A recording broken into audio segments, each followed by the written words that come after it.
बात करेंगे ईद मिलादुन्नबी के बारे में। वो जो ना थे तो कुछ भी ना था, वो जो ना हो तो कुछ भी ना हो। जान है वो जहान की, जान है तो जहान है। चारों तरफ नूर छाया, आका का मिलाद आया। हिंदुस्तान के कई हिस्सों में ईद मिलादुन्नबी का जश्न आज मनाया गया। हिंदुस्तान के कई शहरों में आज भी जुलूस मोहम्मदी का एहतमाम किया गया।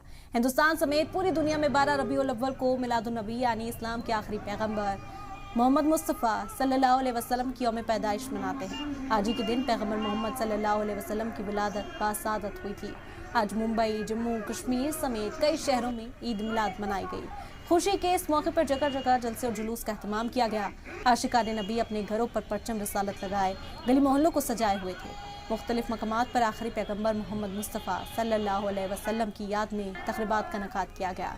जुलूस मोहम्मदी में नात व तकरीर और नाराए रिसालत की सदाओं से फिजा गूंज उठी।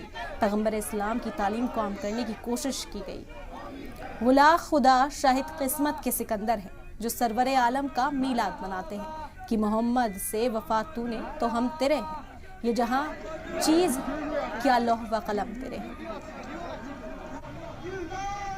देखिए, हर साल में हम 1000 से ज़ायद सेमिनार, सिम्पोजियम और अवामी बेदारी मुहिम के तहत प्रोग्राम ड्रग्स के खिलाफ कर रहे हैं।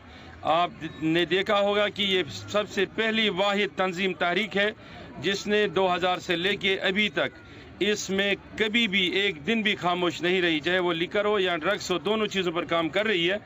हम यही कहना चाहेंगे कि नबी अलैहिस्सलाम से जुड़कर, अवलिया और सूफियों से जुड़कर ही हम इस चीज़ से छुटकारा पा सकते हैं। क्योंकि मेरा ये मानना है कि जितने यहाँ पर ऐसा ये हमारे रूहानी सेंटर्स कायम किए जाएंगे, रूहानी सेंटर्स, स्पिरिचुअल सेंटर्स कायम किए जाएंगे, ड्रग डी एडिक्शन सेंटर्स से ज़्यादा काम वो कर सकते हैं, क्योंकि दिलों को वही बदल सकते हैं।